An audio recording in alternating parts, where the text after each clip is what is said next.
Bonjour tout le monde, bienvenue sur ma chaîne Immobilier 101 avec Christopher Salador où je partage avec vous trucs, astuces et stratégies gagnantes en immobilier, business et mindset. Aujourd'hui, je fais une entrevue avec quelqu'un qui est déjà venu sur ma chaîne YouTube. Donc, si vous l'avez pas vu la première partie, allez voir ça.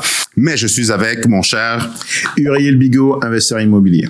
Yes! Un gros merci frérot de partager ce moment-là pour créer du contenu puis aider les gens à passer à l'action et au prochain niveau.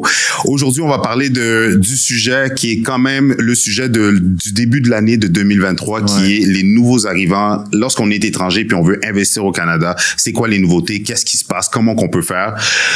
Donc, ma première question pour toi, c'est quoi le nouveau programme qui est arrivé avec les ajustements qu'ils ont faits? Donc, si vous êtes nouvel arrivant, si vous êtes étranger et que vous voulez investir au Canada, ce que vous devez savoir, c'est qu'il y a une nouvelle loi.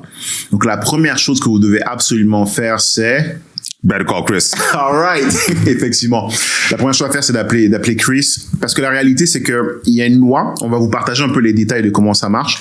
Mais ultimement, si vous êtes nouveau, surtout pour la première acquisition, surtout la première propriété, j'estime qu'il faut vraiment prendre le temps d'être accompagné pour éviter, il y a tellement de choses à savoir d'un point de vue légal, d'un point de vue transactionnel, évaluation, ne serait-ce que même savoir c'est quoi les bons intermédiaires à utiliser. Ça, c'est le premier point. Donc, en début d'année, il y a une nouvelle loi qui est entrée en vigueur qui interdit à tout non-canadien d'acheter de l'immobilier au Canada résidentiel. Je précise. Ce qu'on met dans non-canadien, c'est trois choses. Ou plutôt, je vais définir autrement. Les seules personnes qui ont le droit d'acheter de l'immobilier résidentiel au Canada, ce sont soit des gens qui sont canadiens, soit des gens qui sont résidents permanents, soit des gens qui sont des Indiens. Donc, la loi est très claire, c'est seulement ces trois groupes de personnes qui ont le droit d'acheter de l'immobilier résidentiel. Il y a quelques exceptions, mais elles s'appliquent notamment à des pays qui veulent acheter, par exemple, des ambassades pour des bâtiments pour leur consulat, ou bien pour des compagnies qui sont cotées en bourse. Donc, si c'est une compagnie comme Coca-Cola qui est cotée en bourse, tu veux acheter un bâtiment pour mettre ton siège, on serait bien content de te dire que tu ne peux pas acheter, right? Donc, c'est un peu comment elle définit la loi. L'autre élément que la loi dit, c'est que tu ne peux, que les trois catégories que je viens de citer, donc seuls les Canadiens, les résidents permanents et les Indiens au sens de la loi, ont le droit d'acheter du résidentiel. Mais c'est là que c'est juicy. Le résidentiel, c'est de 1 à 4. D'accord? C'est de 1 à 4 logements. L'autre élément aussi, c'est que cette loi, elle est en vigueur pendant 2 ans. Et moi, quand je regarde ce prisme, petite parenthèse, Chris, ce que ça me fait penser, c'est que les gars, ils ont anticipé qu'ils allaient essayer de casser l'économie pour pouvoir justement ramener les prix vers le bas pour permettre à monsieur, 100%. Madame, tout le monde de consommer. Je m'en avais posé la question, mais tu prends de l'avance, continue. Le but, au fait, de ce qu'ils sont en train de faire là, c'est qu'ils ont jacké les taux, ils ont augmenté les taux parce qu'ils voulaient s'assurer de pouvoir réduire l'inflation. Stabiliser le marché. Stabiliser le marché. Le marché immobilier a pris beaucoup de valeur sur les dernières années, énormément. Tout ce qui est nourriture coûte de plus en plus cher, le logement coûte de plus en plus cher, l'énergie coûte de plus en plus cher. On a eu des périodes où est-ce qu'on avait le litre d'essence à 1,99. C'est fou. Right? Donc, l'idée en augmentant les taux, c'est de dire on va rendre l'accès à l'argent plus difficile et en rendant l'accès à l'argent plus difficile, les gens vont moins consommer. Et parce que les gens vont moins consommer, ça va tirer les prix vers le bas. Ça va les rendre accessibles à monsieur, madame, tout le monde pour éviter d'avoir tout le monde dans la rue et pour réussir à se faire réélire dans quelques années. C'est un peu ça l'idée derrière. Et moi, ce que j'aime dans ce signal qu'ils ont, c'est de dire on le fait pendant 2 ans. Ils auraient pu le dire, on le fait indéfiniment. Ils auraient pu dire, on le fait pendant 10 ans. Ils l'ont dit, on le fait pendant 2 ans. Ça coïncide étrangement avec des élections, premier point. En plus. Et deuxièmement, l'idée aussi derrière, c'était de dire, ils veulent glacer, geler, ralentir le marché pendant 2 ans, mais ils savent que dans 2 ans, ça va repartir. Mais c'est quoi le pire? Ils ont vu qu'ils ont foiré à bien des places. Grave. Ils ont vu que leur programme faisait pas sens la façon qu'ils l'ont mis. Je te laisse continuer. Et donc, c'est ce qui se passe. Donc, aujourd'hui, si tu es un étranger, donc par exemple, si tu n'es pas canadien, tu ne peux pas acheter du résidentiel de 1 à 4 logements au Canada. Si tu es, par exemple, mais ça va même plus loin, si tu as un permis de travail et que tu n'es pas encore canadien, tu ne pouvais pas acheter dans la première version de la loi. Là, ce qu'ils sont en train de faire, c'est qu'ils sont en train de faire des assouplissements pour que ceux qui ont un permis de travail, ceux qui sont en cours de demande de la résidence permanente, puissent quand même acheter. Ben oui, parce qu'il y a plein de personnes qui étaient justement en transition, ils attendaient leur résidence, etc. C'est ça. La dernière fois que j'ai checké, c'était pas encore totalement validé, mais je sais qu'il y a des velléités pour que vraiment ceux qui ont un peu un statut intermédiaire, donc ceux qui ont un permis de travail, ceux qui sont en cours de devenir résidents permanents puissent acheter. Et il y a quand même des petites exceptions. Donc par exemple, si ta copine, si ta femme est canadienne, tu peux acheter avec elle. Donc moi je suis canadien, donc appel à tous si vous voulez m'épouser, ça me fera plaisir.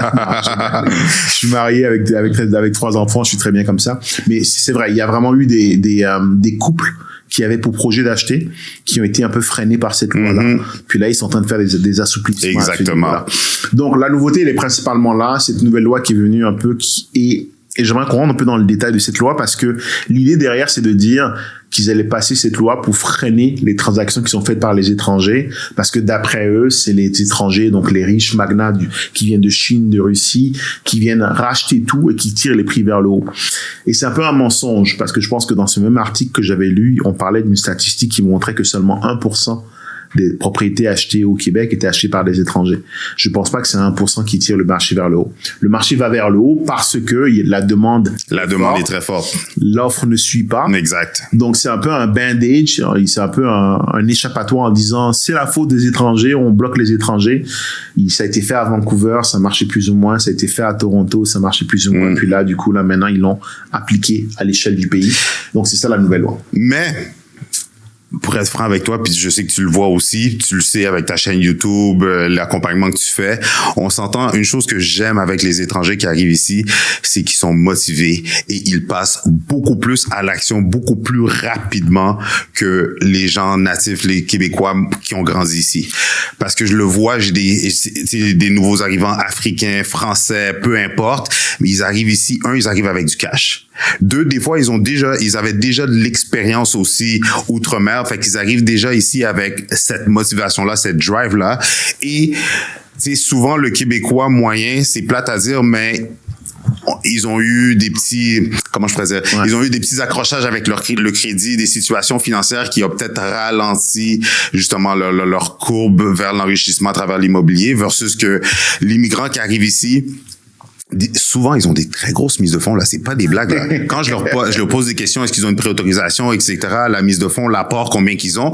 Et c'est des bonnes mises de fonds intéressantes. Puis aussi, qu'est-ce qui est intéressant? Souvent, admettons, on va prendre les Français, c'est qu'ils arrivent ici avec un contrat de travail déjà établi, mais avec des salaires de genre 80 000 et plus. Fait que c'est sûr que pour eux autres, ça rend très accessible l'accès à l'achat d'une propriété. En fait, ce qui se passe, il y a une combinaison de 2 éléments. Le premier, c'est que, je vais commencer par le deuxième.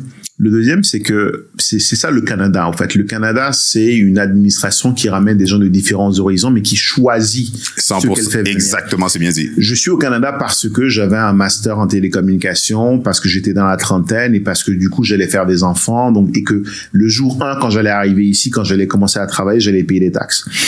L'immigration au Canada est choisie. Donc, le Canada choisit ceux qui ont des forts diplômes, ceux qui peuvent travailler tout de suite et qui du coup, ont payé les impôts tout de suite. En plus. Donc, ces gens-là, en général, ils ont déjà une certaine expérience professionnelle. Donc, quand ils vont arriver ici, ils vont aller chercher des bons boulots. En toute transparence, quand j'ai commencé ici, j'étais à 75 000 quand j'étais employé. Exact. Right? Donc, forcément, la croissance, elle va vers le haut. Donc, c'est quand même un bon revenu.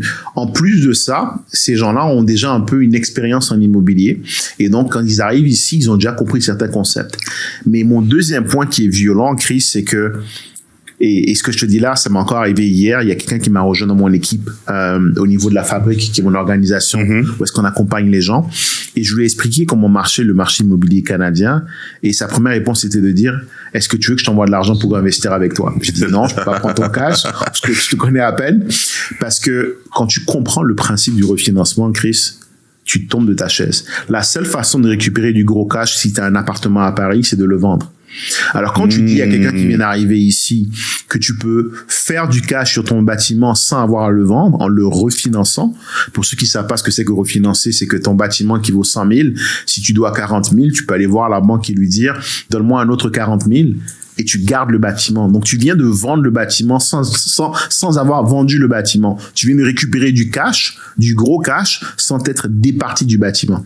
Quand tu expliques ça à un Français qui est habitué à des prises de valeur de 3-4% par an, qui voit des prises de valeur de 50% en 5-6 ans. Puis qu'il n'y a pas de propriété comme ici, là, des maisons bachelor, des duplex, triplex. Il voit tout l'éventail de ce qu'il peut acheter ici, il devient fou. Là. C'est exact. Comme on dit en québécois, il capote. Exact. Et du coup, il veut l'acheter.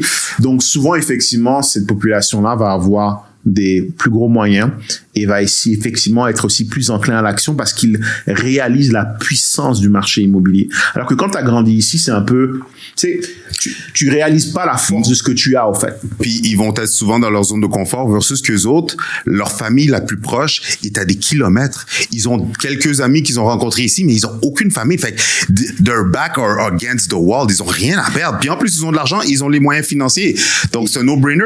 Et ça fait aussi partie de, tu sais, quand étant issu de l'immigration moi-même, ça fait un peu partie du rêve canadien. Le rêve canadien, c'est quoi? D'abord, la résidence permanente. Après, la citoyenneté. Les enfants que tu fais au passage. Et aussi l'immobilier. 100%. Ça a l'air de rien, mais c'est un peu une façon de dire j'ai réussi mon processus d'immigration parce que j'ai acheté un bout de Québec ou j'ai acheté un bout du Canada.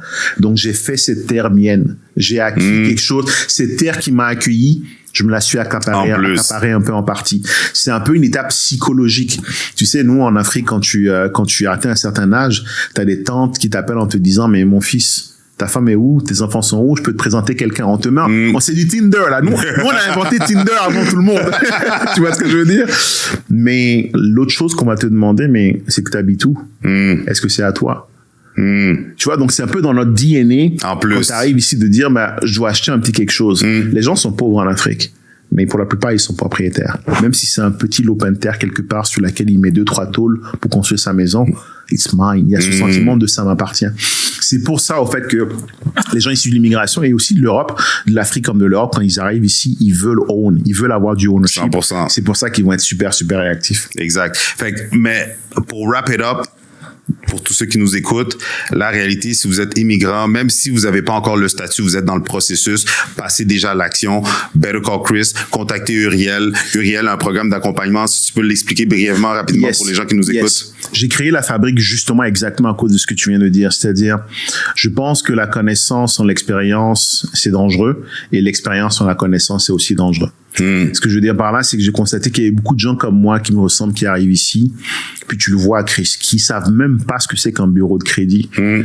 Tu as la chance de tomber, t'es dans l'immobilier, donc ceux qui viennent te voir en général sont déjà un peu renseignés, mais il y a encore beaucoup de gens qui arrivent ici qui savent même pas ce que c'est qu'un bureau de crédit, qui ont même pas de carte de crédit. Banque nationale leur envoie une carte de crédit à la maison et ils disent non, j'en veux pas, parce qu'ils comprennent pas que c'est important pour bâtir leur bureau de crédit. Ils comprennent pas qu'après avoir bâti leur bureau de crédit, leurs 75 000 ou 80 000 de salaire, ça leur donne accès non seulement à des hypothèques, mais aussi à ce que j'appelle des mises de fonds alternatives, à des façons d'aller chercher de l'argent pour pouvoir financer ton acquisition, pour pouvoir venir bonifier ton épargne, pour pouvoir acheter encore du plus gros. Et donc, ce qu'on fait dans mes programmes, c'est qu'on accompagne les gens pour les aider à aller trouver la mise de fonds. Et ensuite, on les accompagne aussi derrière pour faire des acquisitions. Et aussi, surtout, on travaille à la fois sur côté éducation, donc leur donner les connaissances. On travaille aussi sur l'argent, parce que souvent, ils ont du mal à avoir accès à de l'argent, alors qu'en réalité, ils devraient y avoir accès de par leurs revenus. Et la troisième chose qu'on adresse, c'est l'accès aux opportunités, en les aidant à aller chercher des opportunités. Et en parlant d'ailleurs de ça, je pense que ce qui serait bien, c'est qu'on fasse une partie 2 dans laquelle on va leur dire, bah vas-y, je te laisse donner le punch.